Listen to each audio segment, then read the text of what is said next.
Hey everybody, it's John from Part Time Comics.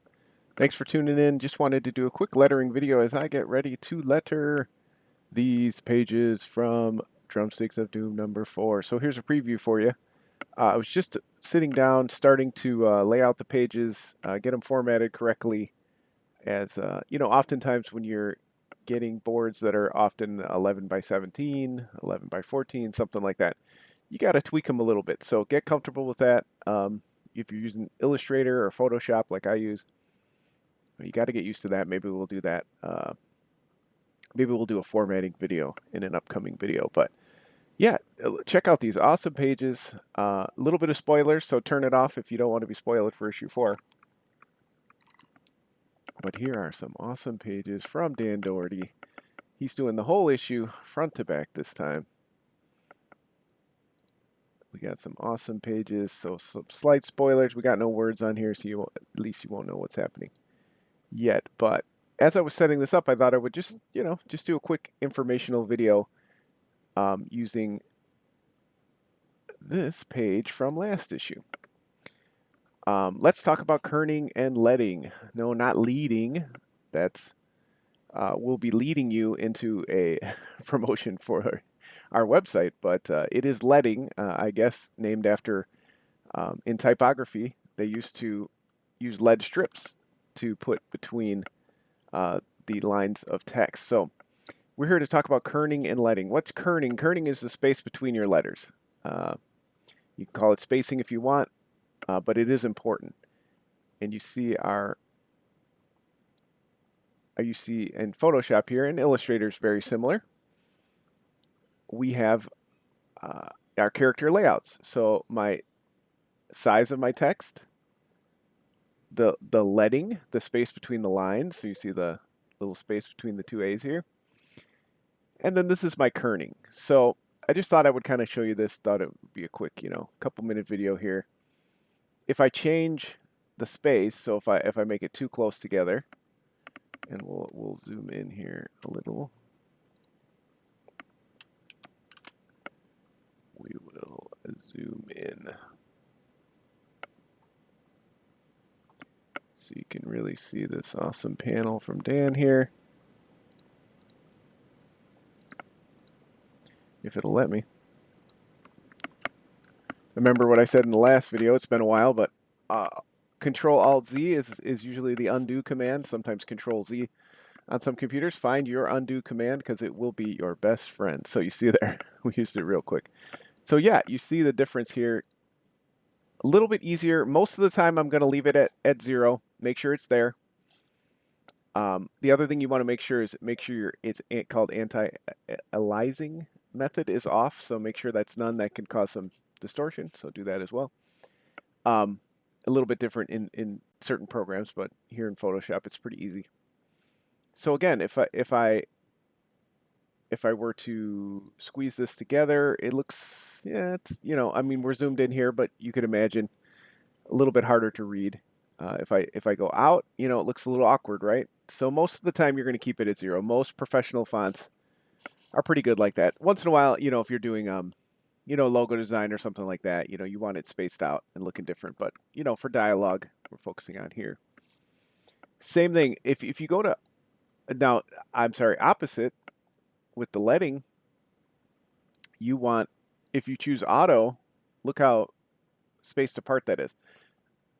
It's not a problem in this panel, but I'm trying to be mindful of having enough space for word balloons, especially with wordy writers like on this comic. You have to be ready for that. So I already chose a font that's pretty close to where I want to be as far as the smallest font I'd want in an American sized comic.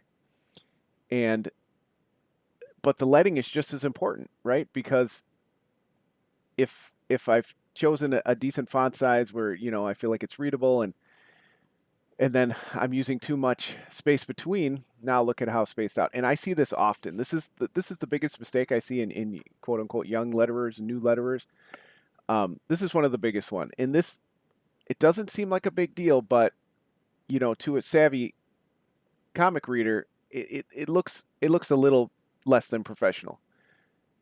So watch that. Don't use the auto option. Choose what's best. again, most professional fonts, I'm using Comic Craft's Richard Starking's font here, but I use a lot of Blambot fonts. Shout out to both of those amazing. Couldn't make comics without their amazing fonts.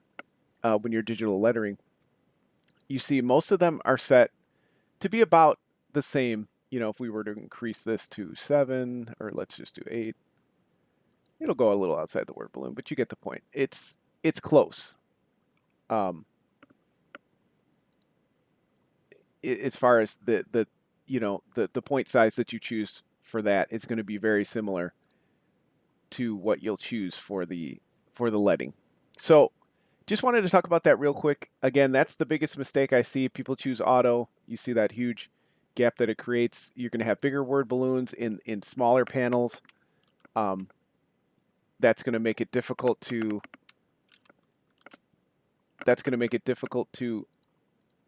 I'm trying to zoom out here. See these problems that happen in these computer problems, but and again, we're hitting Control Z, put that back where it's supposed to go. But you see on a page like this, which, you know, I have plenty of space in here, but, you know, what if Dom had a longer sentence here? You know, then I'm getting real crammed in there if I'm not choosing the right font size and I'm not using, you know, my leading and my kerning to my advantage. That's just some tips I have for new letterers. That's the biggest one you can do. Some people might even feel like this is too close together. You know what? This looks on par with most comics I read. Again, most of them are set up for the font size to match the leading you choose, but you know, some people might choose a 7. You know, some people. Well, we'll go up here. We'll put that back up. Let's see what happens if I just choose like a 7. Okay, you know, not too bad, but again, you know, that's created a big gap. You saw the jump. You know, it was 10 or 15%. So just something to keep in mind. Thanks for tuning in. You know, as I said at the beginning, I was going to lead you into this. All 4 issues of Drumsticks of Doom are now up. Issue 4 is up for pre-order. We have bundle deals on issue 1 through 4. Save yourself $3. Save yourself $3 on the digital 4-pack right here. So amazing covers from Ryan Vela, Jonathan LaMantia here. The covers are amazing. You saw some of the art at the beginning there from Dan. At this point, we're about halfway through the issue, so we should be on par to ship in September-ish and get those into your hands, you know, in late September, early October. Pre-orders really help small companies like ours. We just had an amazing Kickstarter. If you missed it, no worries.